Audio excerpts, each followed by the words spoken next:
Jonesy and Amanda. Jam Nation. Well, tensions in the Middle East hit boiling point Saturday. Hamas militants launched a large-scale surprise attack on Israel.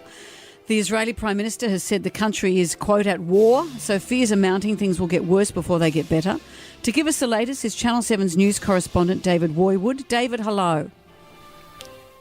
Hi, David. Good morning, guys. Good morning. I think you nailed it there, Amanda, when you said it's only going to get worse before it gets better. This seemed like an incredible surprise attack. I've seen footage of like paragliding and all kinds of ways that Israel was just taken by surprise. Absolutely. This was a coordinated, highly orchestrated attack by these Hamas militants. As you say, they've come in from the sky, they've come in from the sea, they've burst through fences and other checkpoints, they've run through the desert. And they've really caught the Israeli Defence Force and the Israeli intelligence community off guard in the most horrific and devastating of ways. And we've seen those images all over social media over the past sort of 24 hours now. They've been absolutely horrific stories, and that death toll, it just continues to rise as they continue to find more and more bodies. We saw those scenes. There was a music festival out in Israel, and it has been stormed, and there's been a lot of other nationals from other countries caught up in this as well. It's utterly horrific. Wow. And that kidnapping, that young German girl, that's very disturbing. Absolutely, yeah. That young German girl's really caught a fair bit of attention, but this whole nature of bursting through these suburbs and these towns and going door to door, essentially trying to take these hostages. And you had reports of Israelis barricading themselves inside their house. They were calling local TV and radio stations saying, look, this is the situation. We need help. We are desperate. These people are coming around.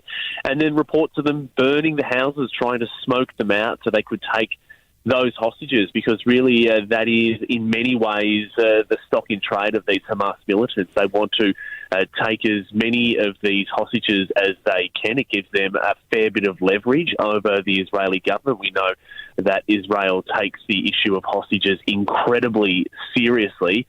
So it has put them in a bit more of a position of power. I mean, somewhat so, but still Israel has promised swift retribution, and we're only just starting to see the beginning of that. If they've taken hostages, what are their demands? What is Hamas asking for? They'll do things like ask for the release of their own fighters as well, and we've seen in the past that they often get a lot more fighters back for one Israeli hostage. So those numbers vary, but there's been some very high-profile cases where for one even middle-ranking Israeli Defence Force soldier, the Israeli government might hand over a fair few more to offset that as well. So they'll be doing that. But also just for, of course, this general relationship that has now been going on for so long. It feels incompatible peace in that region now. And I guess the people on the Gaza Strip, the Palestinians, are now terrified too. The individuals just going about their business waiting for Israel to retaliate.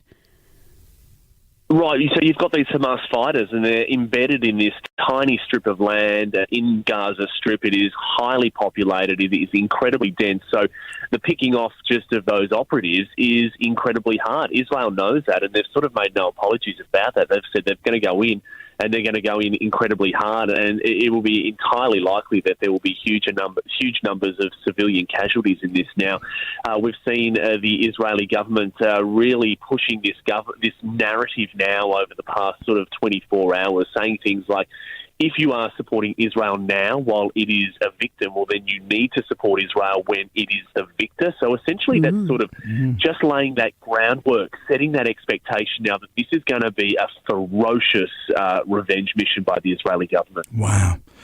Wow. Can't we have enough on our plate? Can't everyone just chill out? Come on, we've had a pandemic. We've got the Russian thing going on. Just take a chill pill.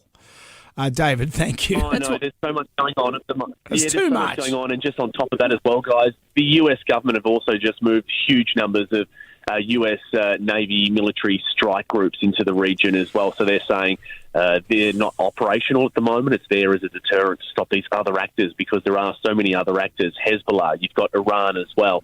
So, I mean, there are so many ways that this conflict could now go. Right. Well, David, thank you for bringing up to speed with that. Be sure to watch Channel 7 News tonight for all the updates. You'll see pretty boy Mark Ferguson heading the news up, and David, you'll be reporting as well. That's a backhanded compliment. While pretty boy's sitting there holding the fort here in the safety of Sydney, Dave will be on the front. Thank you, Good on David. you, mate. Thanks, guys. See you later.